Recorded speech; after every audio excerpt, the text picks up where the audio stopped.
ನಮ್ಮಂತ ವೇಷ ಡಾಂಬಿಕರು ಮಾಡುವ ಭಕ್ತಿಗೆ ಆಹಾ ಹೊಳಿಯಲ್ಲಿ ಹುಳಿ ತೊಳೆದಂತೆ ನಮ್ಮಂತ ವೇಷ ಡಾಂಬಿಕರು ಮಾಡುವ ಭಕ್ತಿಗೆ ಹೋಗಿಸಿದ್ದ ಮುತ್ಯ ಒಲಿ ಅಂದ್ರೆ ಹ್ಯಾಂಗ ಒಲಿತಾನಯ್ಯ.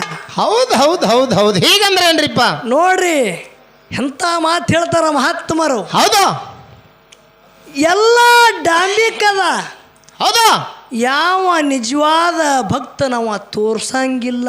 ಹೌದು ಹೌದು ಗಾಡಿ ಮ್ಯಾಗ ಹೊಂಟಿರ್ಬೇಕು, ಹೌದು ಕಾಲಾಗ ಚಪ್ಪಲ, ಹೌದು ಮೈ ಮ್ಯಾಗ ಟಾರ್ಚರ್ವಿ, ಹೋಗಿಸಿದ ಮುತ್ತಿನ ಗುಡಿ ಮುಂದೆ ಹೊಂಟ್ರಂದ್ರೆ ಒಂದು ಎಡಕೈಯಾಗ ಗಾಡಿ ಹಿಂಗೆ ಮಾಡೋದು, ಇದು ಭಕ್ತಿ.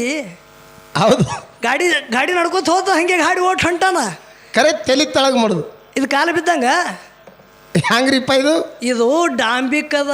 ಹೌದು ಟಾರ್ಚರ್ ಹಾಕೊಂಡಿದಿ, ಹೌದು ಮೈಯೆಲ್ಲ ಶೇಂಟ್ ಹೊಡ್ಕೊಂಡಿದಿ, ಹೌದು ಕಿಶ ತುಂಬ ರೊಕ್ಕದ. ಹೌದು ಯಾರು ಇದ್ರಿನವ್ರು ಹೊಂಟ್ರಲ್ರಿ ನಮಸ್ಕರಿಸೋಕರ ತೆಪ್ಪಿಗೆ ಬಿದ್ದಿತ್ತು ತಳಗೆ.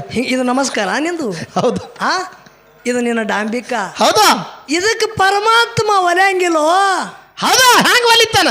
ಯಾಕ ಮದಗೋಣ ಮುತ್ತವ್ರು ಹೇಳತ್ತಾರ, ಏನತ್ತ ಒಳಗೊಂದು ಹೊರಗೊಂದು ಮಾಡಿದೆ ಅಂದ್ರೆ ಶಿವನೇ ನಿನಗೆ ಸಾಕ್ಷಿ. ಹೌದು ಹೌದು ಭಕ್ತಿ ಮಾಡೋರಂಗ ಭಕ್ತಾಗಿ ಉಳಿದಿದಿ. ಹೌದು ಏನೋ ಭಕ್ತಿ ಮಾಡೋರಂಗ ಭಕ್ತಾಗಿ ನಡೆದಿರಿ, ಭಕ್ತಾಗಿ ನಡೆದಿರಿ. ಹೌದು ಇದು ಅನುಭಾವದ ಪದ್ಯದ. ಹೌದು ನನ್ನ ಮದಗೋಣ ಮುತ್ಯ ಮಾಡಿಟ್ಟು ಹೋಗ್ಯಾರ. ಹೌದು ಈ ಪದ್ಯ ತಾವೆಲ್ಲ ಕೇಳಿ ಪುನೀತರಾಗಬೇಕಂತ ತಮ್ಮಲ್ಲಿ ಕಳ್ಕಳಿವಿನಂತಿ. ಆಗಲಿ.